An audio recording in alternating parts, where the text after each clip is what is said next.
So, what's up mga boss? Yan, meron tayo ditong DDM4 PDW. So, siguro naman familiar na kayo dyan, no? So, ngayon, bibihisan lang natin. Bali, stock unit to. Bibihisan lang natin. Lalagyan natin ng EUTech G45 set. Tapos, maglalagay tayo ng suppressor. So, ngayon, bago natin gawin yon, tetestingin muna natin yung unit, no? So, para matesting natin, so, itong dalawang clip na to, para ma-remove yung backstop. Yan din yung pang retract, no? Tapos yun, tatanggalin natin tong takip. Tapos hindi na natin to gagamitin, no? Kasi lalabas yung battery dito. Okay? Yan, ito yung ating LiPoly battery. Yan. I-testingin na natin siya para alam nyo yung FPS out of the box, no? Ni DDM4. Yung walang daya. Kasi mga boss, sa totoo lang, pagka may suppressor, minsan humihina rin talaga, ano siya ng FPS, nakaka-apekto, no? So yan, ganyan, tinupi ko ng ganyan kasi para pumasok to. Okay, shoot lang yan, maigi. Tapos yan, alalay dito sa cable, no? Kailangan hindi siya maipit. Yan.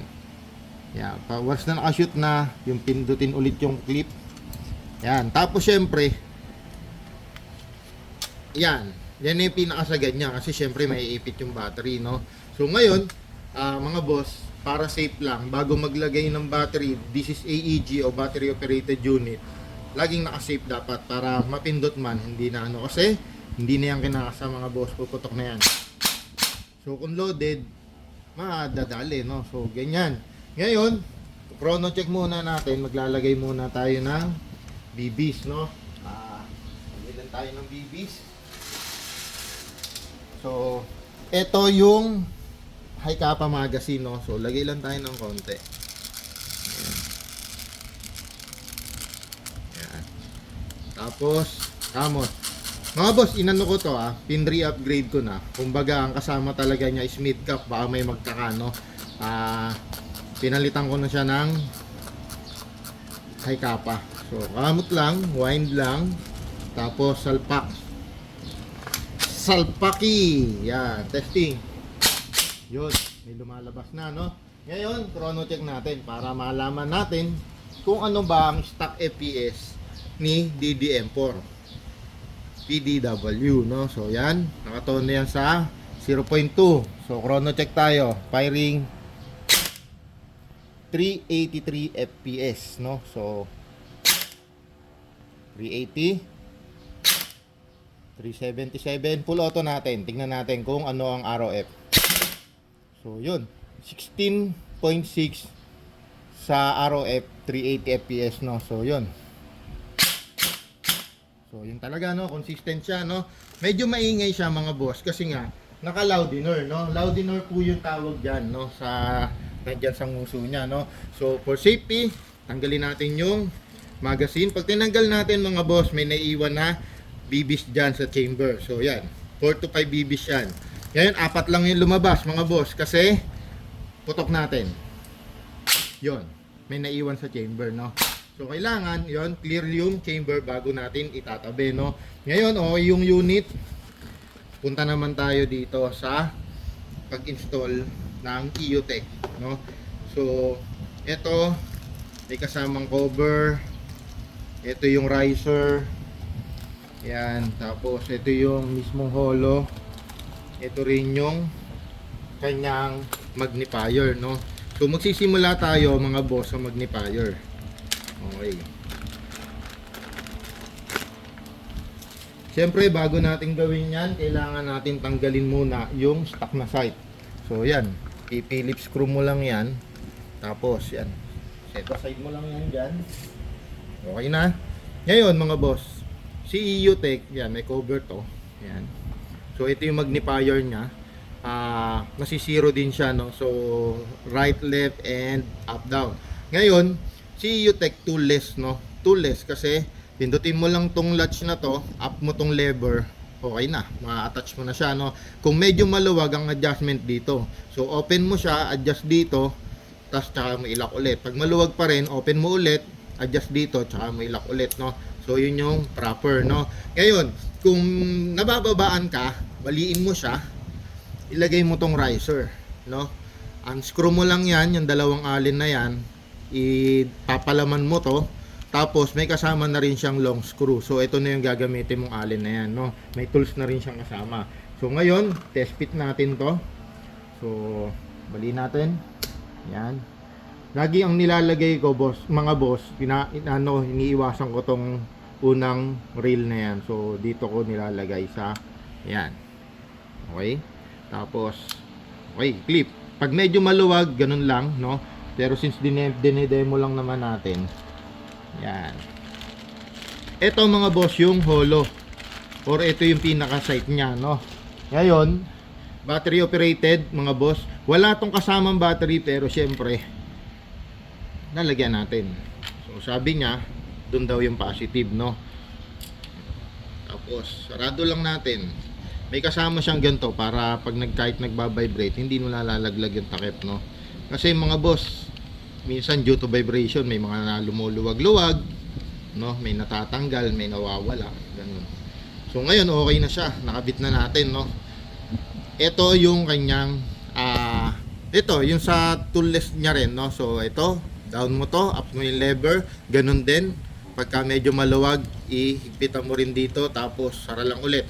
Ngayon, operation. Ang pag-open, itong up button, no? Yung up button, yun din yung brightness up. Yung down button, yun yung brightness down. Itong NB na to, ito yung pampalit from red to green, green to red, no? So, open natin. Up button, ayun siya. Makikita nyo, may ilaw. Pag may ilaw, ibig sabihin, ayan, nandyan lang yan, yung reticle, no? Ayan, di natin makita. Ayan. Yun. Kulay pula. Palitan natin kulay. Kulay green na. Tapos brightness down, brightness up, no? So, pagpatay naman mga boss, dalawang button, yung brightness up and down, sabay ng single click lang. Ayun. Yun, hindi niya nalilito siya sa daliri ko, no? Kasi hindi ko mahawakan ng tama, no? So, yun. Namatay na siya. So, kabit natin. Ako naman ginagawa ko, may isang rail lang din na spacing yan, no? So yan, diyan siya nakapatong. Tapos yan, clip mo lang. Okay na. No? Makakabit na siya, oh. Oh, 'di ba? Ngayon, pwede mo pa tong i-elevate, no? Kung medyo hindi mo nakikita kasi nga meron siyang adapter, no? O kaya spacer kung tawag, no? Ngayon, magkakabit naman tayo ng suppressor. Kasi nga maingay itong loudiner, no? So, yon reverse thread to. So, ang gagawin natin is clockwise, no? Dapat, 'di ba, sa iba pahigpit to, pero ito paluwag to. Yan. Yan. Ito mga boss, natural na gagasgas 'yan, ah. Ayan, oh. Gagasgas 'yan kasi nakadiin talaga 'yan dun sa loob. Ayan, oh. Yan. Kaya medyo maganit. Ayan, oh. Makikita nyo yung pintura nakakadikit, no? Kasi yung design, syempre, ng manufacturer, hindi nila siguro na-anticipate na magsi-0-0. Pero maganda dyan, pag na-thread mo naman yan ng tama, syempre, bababa naman yan, mako-cover naman yung na yan, paint chip na yan, no? So, yan. Tapos, kabit natin yung suppressor. Para makita lang din natin kung paano bang iba yung itsura niya, no? Kumbaga sabay-sabay nating maano kung partida o magic tatlo kamay, no? Magic, 'di ba? So 'yun, kabit natin. Ngayon bago ikinakabit ang suppressor, higpitan niya muna lahat. Yan, kasi naluluwagan din yung mga yan, no? So 'yun. Ito counterclockwise naman yung pagkabit, no? So baliktad yung thread niya, mga boss. So this is Hive 6 inches suppressor, no? Ngayon, kung gusto niyo lumakas, 'di ba? Nakita niyo kanina 380 fps. Lagyan mo lang na extended inner barrel yan, isagad mo rito. Papalo to ng mga 430 to 440 fps. Yung ganong kahaba, ha? Pag in-extend mo pa lang. Pero syempre, tumas lang yung fps mo pero yung range mo malapit pa rin, hindi pa rin Syempre kailangan ng pag nag-upgrade kasi kailangan parang adobo, hindi kumpleto pag walang toyo, 'di ba? So ito, ayan na yung kinalabasan, no? Kabit natin yung mags para mas ma-appreciate. Tanggalin lang natin yung laman nito para hindi na tayo, no? Yan. So, yun. Napakapogi, oh. Di ba? So, ayan na siya, mga boss. Ito na si Daniel Defense M4 PDW. So, ayan. No, kompleto markings. Yan, naka-hand stop na rin yan. Oh. Hive suppressor, naka-hand stop, full metal unit. Ayan. So, yung naging concept is naging two-tone, no? Black tan, no? So, yun, napakaganda. So, yun lang mga boss. Maraming salamat. Sana patuloy nyo kaming panoorin, no? Marami pa tayong videos na gagawin. Maraming salamat po.